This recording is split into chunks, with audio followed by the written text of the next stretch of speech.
Avec Madame Sophie Liseo, déléguée ministérielle pour l'égalité des chances des Français d'outre-mer qui vient de se décider au vœu à la communauté, aux ultramarins. Alors, quelles seront les grandes orientations de la délégation pour 2015, Madame Liseo? Alors 2015 d'abord sera la concrétisation d'un certain nombre d'actions que nous avons engagées les années précédentes.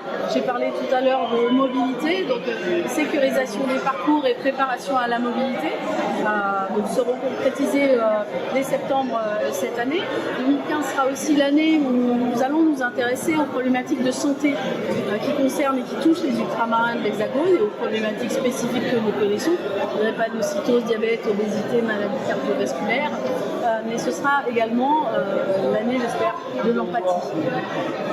Alors, quelles conclusions avez-vous tirées des différentes missions de 2014, parce que vous en avez eu pas mal sur l'ensemble de l'Hexagone?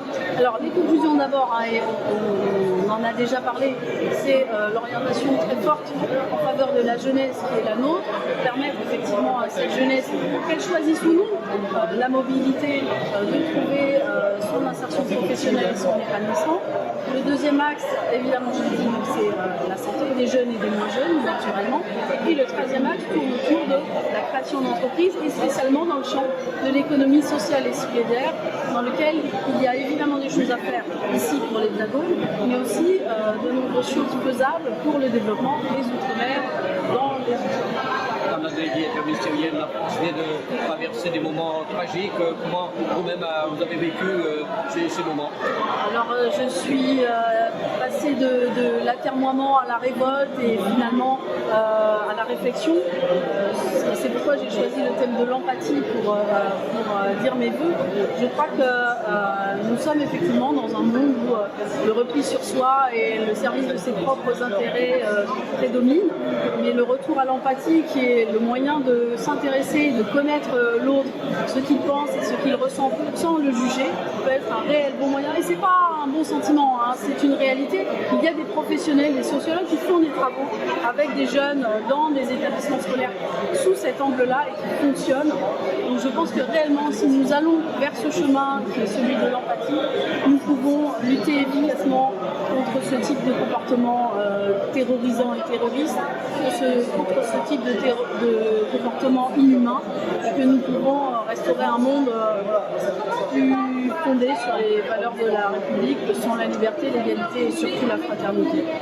Vous avez parlé d'empathie, mais de liberté également tout à l'heure, on peut renforcer le combat qui est mené par toutes les associations présentes. Oui, bien sûr. Alors, les associations qui sont présentes et qui travaillent avec la délégation, au moins, en tout cas, à ma connaissance, depuis mon arrivée en 2012, travaillent effectivement sur un modèle qui engage à éduquer les plus jeunes, qui engage à développer la solidarité entre les individus, quelles que soient leurs origines.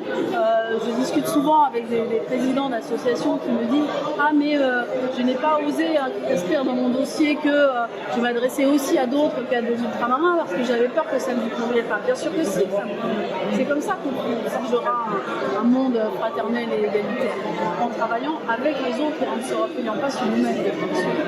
Est-ce que vous avez prévu d'autres rencontres audace ultramarine bientôt? Oui, alors donc il y a une rencontre le 24 janvier donc à l'initiative des étudiants de l'ESG Management School qui ont un club entreprise et qui font un spécial entreprendre outre-mer en indiquant que finalement ce sont des opportunités qui permettent de travailler H24 comme on dit, c'est un vrai atout pour les entreprises. Et puis il y aura évidemment le salon de la gastronomie présenté par David de Rosière qui est ici, et puis il y aura donc les journées de l'audace qui auront lieu vraisemblablement à la mi-année au mois de juin et très certainement à Bordeaux. Justement, en parlant d'audace, c'est un mot que vous employez vous et finalement on commence à entendre un petit peu partout. Ça vous fait quoi d'entendre ce mot repris, même au sommet de l'État? Eh bien écoutez, j'en suis d'abord ravie, ça vous en doutez bien.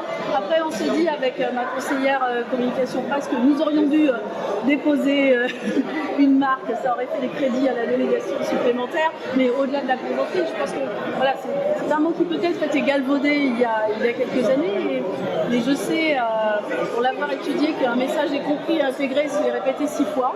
Donc à force de le répéter, chacun y a mis le vrai sens que ça revêt.